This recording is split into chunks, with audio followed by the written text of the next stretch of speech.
ఏపీలో జరిగిన సార్వత్రిక ఎన్నికల్లో టీడీపీ కూటమి ఘన విజయం సాధించిన సంగతి తెలిసిందే.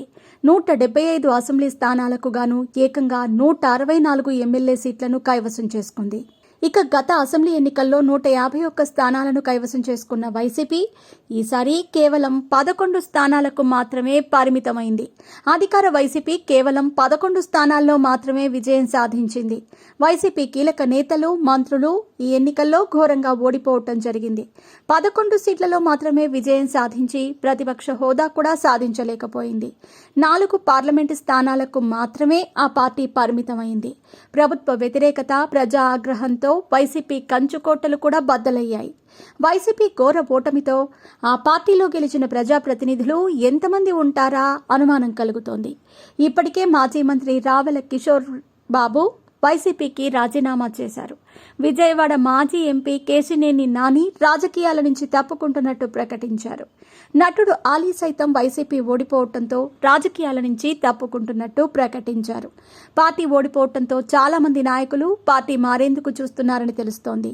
ఈ క్రమంలోనే మాజీ మంత్రి సిద్ధా రాఘవరావు టీడీపీలో చేరడానికి రెడీ అవుతున్నారనే ప్రచారం జరుగుతోంది.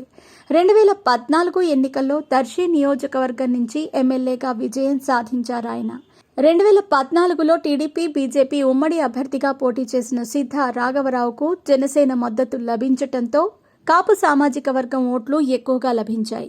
దీంతో ఇక్కడ సిద్ధా రాఘవరావు గెలుపు సాధ్యమైంది. 2019 ఎన్నికల్లో అనూహ్యంగా సిద్ధా రాఘవరావును టీడీపీ అధిష్టానం ఒంగోలు పార్లమెంటుకు ఎంపీ అభ్యర్థిగా పోటీ చేయించింది. ఎంపీగా పోటీ చేసి ఓడిపోయిన సిద్ధా రాఘవరావు ఆ తర్వాత అధికార పార్టీ వైసీపీలో చేరారు. ఈ ఎన్నికల్లో దర్శి టికెట్ ఆశించిన ఆయనకు మొండి చేయి ఎదురైంది. జగన్ సూచనతో టికెట్ దక్కకపోయినా ఆయన వైసీపీలో కొనసాగారు. అయితే ఎన్నికల్లో ఓడిపోవడంతో తిరిగి తన సొంత గూటికి చేరుకోవటానికి ఆయన ప్రయత్నాలు మొదలుపెట్టినట్టు తెలుస్తోంది. ఇప్పటికే ఆయన వైసీపీకి రాజీనామా చేశారు.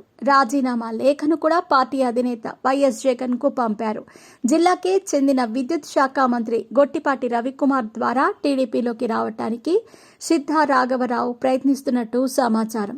చంద్రబాబుతో మాట్లాడి టీడీపీ చేరికకు మార్గం సుగమం చేయాలని గొట్టిపాటిని కోరినట్టు తెలుస్తోంది.